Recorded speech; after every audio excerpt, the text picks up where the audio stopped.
नमस्कार सर्वांचे। RG academy या यूट्यूब चॅनलमध्ये आज आपण अत्यंत महत्त्वाचं न्यू अपडेट लाडकी बहीण योजना याबद्दल नवीन अपडेट घेऊन आलो आहोत। पहा, लाडकी बहीण योजनेत नवे नियम, आता पती आणि वडिलांचे KYC बंधनकारक। तर मग हे नवीन जे अपडेट आलं आहे पहा, त्याच्यामध्ये काय आणखी नवीन नियम यांनी लागू केले आहेत आणि काय अटी आहेत, काय शर्ती आहेत ते आपण या व्हिडिओमध्ये पाहणार आहोत। तर व्हिडिओ थोडासा मोठा झाला तरी शेवटपर्यंत नक्कीच पहा व इतर तुमच्या नातेवाईकांनाही शेअर करा। चला तर मग लाडक्या बहिणीमध्ये दररोज नवीन काहीतरी अपडेट येत आहे पहा, आणि काहीतरी अटी जास्तच लागू करत आहेत। मग त्या का लागू करत आहेत हे पाहूयात। लाडकी बहीण योजनेत नवे नियम, राज्याच्या तिजोरीवर मोठा आर्थिक ताण, पती किंवा वडिलांची KYC करणे सक्तीचे। विधानसभा निवडणुकीत महायुतीला मोठ्या प्रमाणावर मतं मिळवून देणाऱ्या लाडकी बहीण योजनेतील अपात्र लाभार्थ्यांची छाननी करण्यासाठी राज्य सरकारने मोठी मोहीम सुरू केली आहे। पहा, म्हणजे यांना जितका अपात्र महिला ठरतील तितकं चांगलंच आहे पहा, त्याच्यासाठी ही सर्व अटी शर्ती सुरू आहेत। चला तर मग आणखीन काय माहिती आहे हे पाहूयात। पती किंवा वडिलांचा KYC करणं सक्तीचं। विधानसभा निवडणुकीत महायुतीला मोठ्या प्रमाणावर मतं मिळवून देणाऱ्या लाडकी बहीण योजनेतील अपात्र लाभार्थ्यांची छाननी करण्यासाठी राज्य सरकारने मोठी मोहीम सुरू केली आहे। पहा, या योजनेमुळे राज्याच्या तिजोरीवर मोठा आर्थिक ताण निर्माण झाल्याने सरकारने आता कठोर निकष लागू केले आहेत। निवडणुकीच्या काळात लाभार्थ्यांच्या पात्रतेची पडताळणी फार काटेकोरपणे करण्यात आली नव्हती।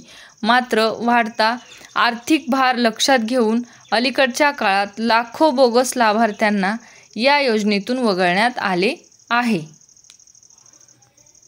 पुढील काय आहे मग?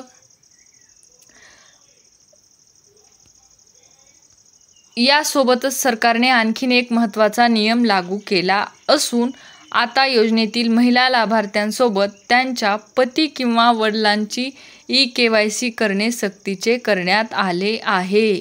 या बदलामुळे लाभार्थ्यांची संख्या आणखीन कमी होण्याची शक्यता वर्तवली जात आहे। लाडकी बहीण योजनेत नवी अट, पती वडिलांचे उत्पन्न तपासणार सरकार। लाडकी बहीण योजनेतील लाभार्थ्यांची संख्या कमी करण्यासाठी राज्य सरकारने आणखी एक महत्त्वाचा निर्णय घेतला आहे। आता फक्त महिला लाभार्थ्यांचेच नव्हे तर त्यांच्या पती किंवा वडिलांचे वार्षिक उत्पन्न किती आहे याचीही काटेकोर चौकशी केली जाणार आहे। मग कोणाचं आधार कार्ड? लग्न झालेल्या महिलांनी त्यांच्या पतीचं व ज्या लग्न झालेल्या महिला नाहीत त्यांनी वडिलांचं आधार कार्ड। हे काय पाहिजे तर जर महिलेचे लग्न झाले असेल तर तिने पतीचे उत्पन्न तपासले जाईल, तर अविवाहित महिलांच्या बाबतीत वडिलांचे उत्पन्न तपासले जाईल।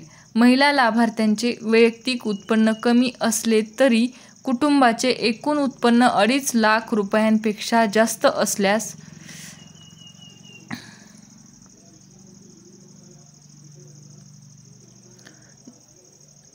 असल्यास संबंधित महिलेला योजनेसाठी अपात्र ठरविले जाणार आहे। याआधी फक्त महिलांचे उत्पन्न तपासले जात होते। बहुतांश महिला गृहिणी असल्याने त्यांचे वैयक्तिक उत्पन्न 2.5 लाखांच्या मर्यादेपेक्षा कमी असल्याचे आढळले। मात्र अनेक कुटुंबाचे मिळून उत्पन्न या मर्यादेपेक्षा जास्त असल्याचे लक्षात आल्याने सरकारने आता पती किंवा वडिलांची KYC अनिवार्य केली आहे। लाडकी बहीण योजनेसाठी KYC प्रक्रिया सुरू, असे करा ऑनलाईन अर्ज। तर अर्ज कोणत्या वेबसाईटवरून करायचा आहे व कसा करायचा आहे हे आपण पाहणार आहोत। मुख्यमंत्री माझी लाडकी बहीण योजनेचा लाभ घेण्यासाठी राज्य सरकारने लाभार्थ्यांसाठी KYC प्रक्रिया अनिवार्य केली आहे। यासाठी लाभार्थ्यांनी अधिकृत संकेतस्थळावर म्हणजेच ladkibhin.maharashtra.gov.in येथे जाऊन आवश्यक टप्पे पूर्ण करणे गरजेचे आहे।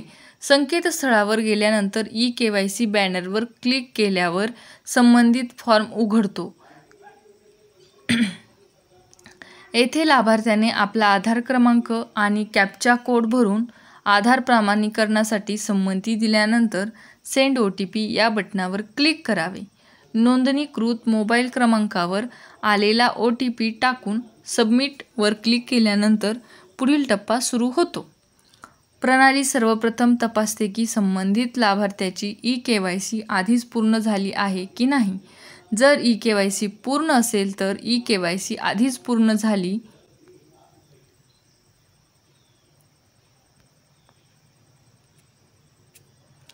असा संदेश दिसेल. जर पूर्ण नसेल तर आधार क्रमांक पात्र यादीत आहे का हे तपासले जाईल. आधार क्रमांक पात्र यादीत असल्यास पुढे लाभार्थ्याने पती किंवा वडिलांचा आधार क्रमांक टाकून OTPद्वारे पडताळणी करावी. OTPद्वारे पडताळणी करावी लागेल. त्यानंतर जात प्रवर्ग निवडणे आणि काही महत्त्वाच्या अटींची पूर्तता करणे आवश्यक.